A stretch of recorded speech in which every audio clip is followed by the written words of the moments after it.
Mga minamahal kong kababayan, Assalamualaikum. Madayaw ug mayong adlaw kaninyong tanan. Magandang araw sa inyong lahat. Taong 2017, personal kong nakita nag-aagaw buhay sa hospital ang isang biktima ng pinasabog na improvised explosive device ng mga NPA sa Mandog, Davao City. He was struggling and choking with his own blood. It was truly a painful sight. Hindi ko rin malilimutan ang paghingi ko ng tawad sa ina ng namatay na opisyal ng Philippine Army dahil sa nangyaring engkwentro sa Barangay Paquibato, Davao City. Hindi ako nakapagsalita nung ako'y tanungin kung ilang anak pa ba ang mamamatay dahil sa mga terorista sa Davao City. Mga kababayan, walang katulad ang kasamaan ng teroristang Communist Party of the Philippines, National People's Army at National Democratic Front of the Philippines sa kapwa nila Pilipino. Hindi na mabilang kung ilang sibilyan kabilang na ang mga menor de edad ang naging biktima ng madugong digmaang idinulot ng mga terorista.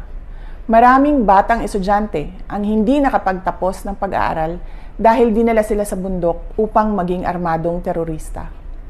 Hindi na rin mabilang ang mga barangay captains, kagawad, security volunteers, pulis at sundalo na nagbuwis ng kanilang buhay para protektahan ang ating mga komunidad.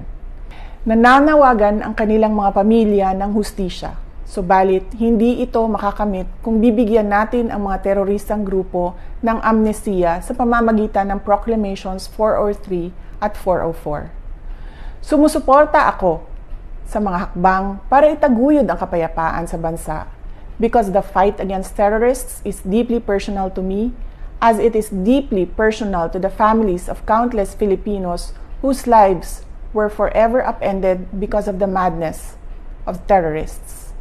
Pero hindi ang pagbibigay ng amnestiya ang daan sa kapayapaan. Ang dapat nating gawin ay pagpatuloy ang ating mga nasimulan sa NTF-ELCAC at mas palakasin pa ang mga ito. Panalo na tayo, lumalaban na ang mga komunidad. Mr. President, the government's statement with the NDFP in Oslo was an agreement with the devil. Napatunayan na natin sa kasaysayan na hindi sila seryoso at wala silang sinseridad sa usaping pangkapayapaan. Gagamitin nila itong peace negotiation sa pagtraidor sa pamahalaan at paglinlang sa taong bayan. We appeal to your power to review these proclamations and agreements.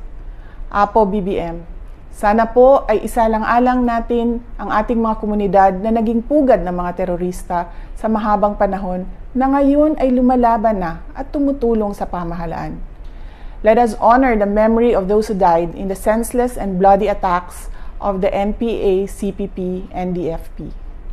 Mr. President, we can negotiate for peace and reconciliation and pursue meaningful development efforts in the Philippines without capitulating to the enemies. Hiling namin na kami ay mapakinggan. Shukran.